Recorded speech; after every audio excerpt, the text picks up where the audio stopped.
Jeff and Jeremy in the morning. All right, time for the Red Zone Challenge closest games picks of the week, brought to you by Be Right There Heating and Air and the Poorhouse in Paso Robles. We're going to give somebody an opportunity to win a $50 gift card to each who saved Jeremy's season. Do that at the end of the picks. We're picking the 3 closest games of the week. We got the Vegas numbers on there. We got the overall combined score numbers to give you an idea where Vegas sees this sitting at. Let's start off with the recap. Jeff, you want to take it from there? The recap for what? Last week's games? That's what a recap normally is. Oh, well, last week, Patrick and Leslie did good. They both went 2-1, and so did the person that picked yours. What was his name? Johnny Munoz. Johnny Munoz. Or if they would say it at KSBY, it would be Yanni Munoz. Johnny Munoz.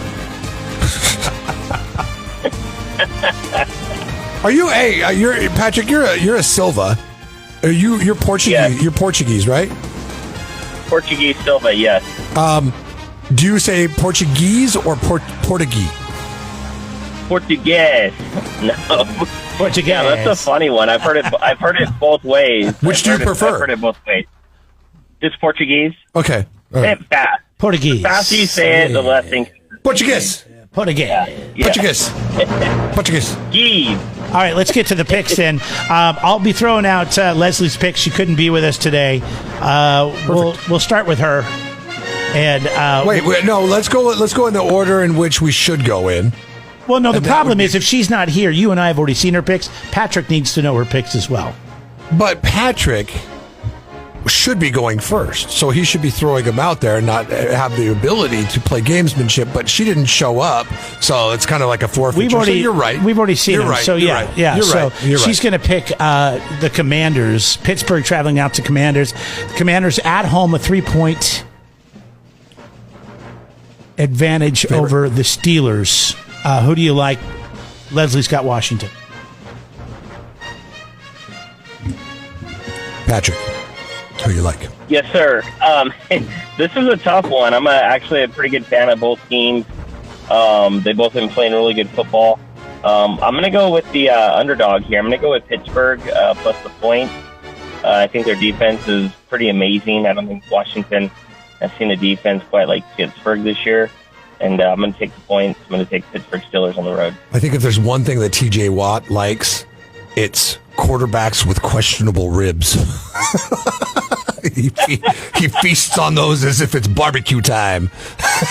Oh, boy. And they're coming off of a bye, which means that defense, that awesome defense, is rested. Russell Wilson's had more time to work with his toys during the bye week. Hopefully he was doing that, not doing Sierra things. I'm with you on this one, Patrick. I like Pittsburgh, too, in this. And this is the biggest spread that we're looking at this week, but I just feel like Washington is due for a letdown. They almost had one last week to the hands of the New York Giants. And the Giants I got to give the Giants credit. They lose every game, but they play close. And they played the Pittsburgh Steelers close, but I love teams coming off a rest. I love teams coming off a bye. Give me the Steelers. All right.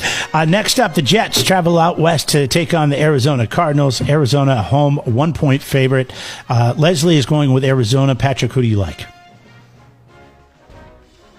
I'm going to go with the home team, too. I'm going with Arizona. They've been playing good football. Kyler Murray's pretty electric, even though he's like 5'9". I like watching him play. I'm going to go with Arizona, the home team. It's interesting. After last week, I mean, boy, both teams looked pretty bad on Thursday Night Football. But somehow, after I turned the game off, Aaron Rodgers, Devontae Adams, I don't know Wilson's, Mike Wilson, I forget his name, his first name, but they seem to make some connections, get some touchdowns, and pulled that off. Do you think, Jeff, that Aaron has now found somewhat of a flow, that he's got Devontae back for after a couple of games? I'm going with a regression thing here, and Aaron Rodgers has lost 3 of his last 4 games playing in Arizona. Most of those were with the Packers. I don't think the Jets have played since definitely not since he's been there. Since last season, he didn't play at all, except for 3 snaps. I look at that stat and it scares me. But then I also look at that stat and I say, you know what? He's due.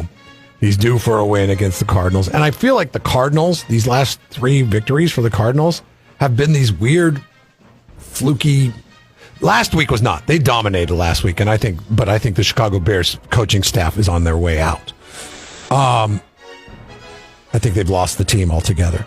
So the Jets staff is already on their way out, so they're playing YOLO ball. Give me the Jets. I like the Jets too. I'm not picking. I like but Aaron Rodgers.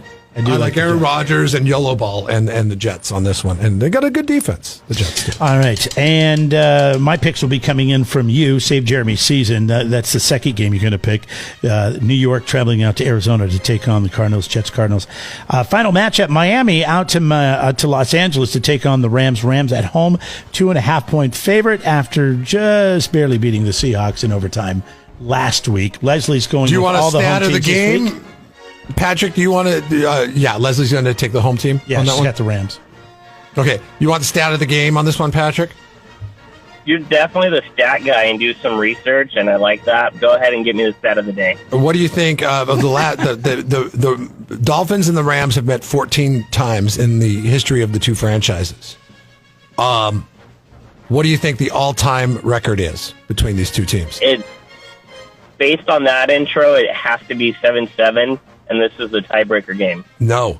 Miami has won 12 of the 14 matchups between the Dolphins and the Rams. You know what's amazing? Jeff and I both thought it was the same. We thought it was like it's half 7-7. Yeah, I thought it would be like, 8-6, 7-7, something like that. No, 12-2. So the Rams looking to get a must-need win in that series. And I'm guessing you're going with your Rams? Yeah, I mean, Stafford plays really good when he's healthy. They got Puka back. They got Cup back. I mean, their offense is pretty legit. McVay's a phenomenal offensive play caller coordinator. And I'm going with the home team. I'm going with the Rams. They're going to do the job. What we should have asked you is what you thought about Puka getting ejected after that slap to the helmet they called a punch in the first quarter of the game on Sunday. Yeah. That was horse crap. It was terrible. That was completely ridiculous. Yeah. Like, I can't believe they ejected him for that. That was horrible. I understand the penalty. I understand the 15 yards, but maybe you warn him. But dude, that was insane. This is very hard for me to say. And I thought about the script that you always talk about, Jeff, and I go, that might have been in the script. Yep, that was Arian Foster at work right there. I mean, listen, it is the craziest thing. I looked at that and I saw. Have you ever seen what DK Metcalf does to other players? And he's never been ejected. I mean, there's been times he's been ejected from the game for it, but there's been times when he doesn't. And it's like bad. It's egregious what DK Metcalf does. And that's hard for me to say because I am a Seattle Seahawks fan, but I also recognize the reality of the situation. I happened to be listening to the game on the radio at the time, and I went back to look at it and see what the punch was like. And I was like, that's what they threw him out for? Yeah.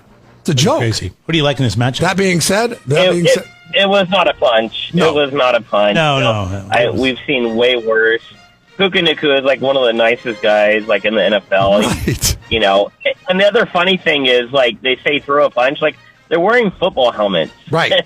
So, like this UFC fighting or something, it's like that. It's crazy. Well, and it's like this. I always say that if you're a football player and you're throwing a punch at somebody wearing a helmet, you're the dumbest football player on the planet. Like, and you learn your lesson that you've served your sentence the minute you throw the punch and you hit somebody in the head with a helmet. Yeah. All this being said, I like the magic of Miami. Miami's such a fun offense. Really? Making that trip out to the West Coast? I love Miami. And every time I pick Miami this year, I've lost, and the tide's got to turn at some point. It's a Monday night game, and it's going to be risky a shootout. picks, I think, Jeff. 50 points over under. Yeah. A lot of points going to be scored in this somebody game. on either one of those teams for my fantasy team, but I don't. Don't you need a tight end this weekend? Pick up Colby Parkinson. Go for it. Get it. Get it? I played Jeff this week in our fantasy football league, the Master Deflators. All right. There you go, tight man. end squatting on the waiver I got wire. you down, Patrick, for Pittsburgh, Arizona, and the Rams. Leslie's going all home teams. I always write down my own picks just to see how I do.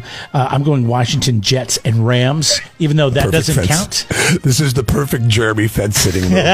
Why is that Well, fence if sitting? I would have made the picks on my own. But this is your opportunity right now to score $50 to the Poorhouse and $50 to Be Right There Heating and Air. Save Jeremy season. Send me your picks. We need Pittsburgh, Washington, the winner of the Jets at Arizona, and Miami at the Rams. Text it into 805-543-3693. Patrick, quick question. I had a friend that was looking into Whole House fans. What is like, I know the price varies based on square footage and all that stuff, but standard 3-bedroom, 2-bath house, asking for a friend split level. Like what does like Whole House fan like cost run? Yeah, so complete installation costs, those are very high valued products. They get the hot air out of the house. The AC runs a little bit less. That's why people are putting them in. But generally around like $3,800 to $4,200 would be a normal That's it. installation That's price. good. So like in a couple years, it pays with the way electric bills get sometimes, especially if your house has no shade and bakes in the sun all day long. Yeah, so if you want to evacuate heat out of your house faster, this is a good way of doing it, good mechanism. But by no mistake is it replacing air conditioning. Right. Some people want to assume that, but it's not. Like, you got to wait for the heat of the day to disappear before you can kind of turn it on and evacuate that. But I mean, that's great, though. I mean, if you could, run your air conditioner for a few hours versus several hours, it's a huge difference. Correct. Right? So, okay. Correct. All right, cool. Just asking for a friend. Maybe I'll be giving you a call. There you go. Right, Patrick. Good luck this week, my friend. All right, there goes Patrick from Be Right There, Heating and Air. You bet. If you missed this, by the way, you can always catch it. If you came in late, it's in podcast form. It should be there pretty quick over on the websites and wherever you listen to your podcast. Search Jeff and Jeremy in the morning and look for the Red Zone Challenge week number 10. $1,000 is up for grabs, as well as a flat screen TV and soundbar from Coast Electronics. Play the Red Zone Challenge, KZOZ.com. Subscribe to the Jeff and Jeremy podcast now on Apple Podcasts, Spotify, Google, and YouTube. It's your Central Coast commute-friendly podcast.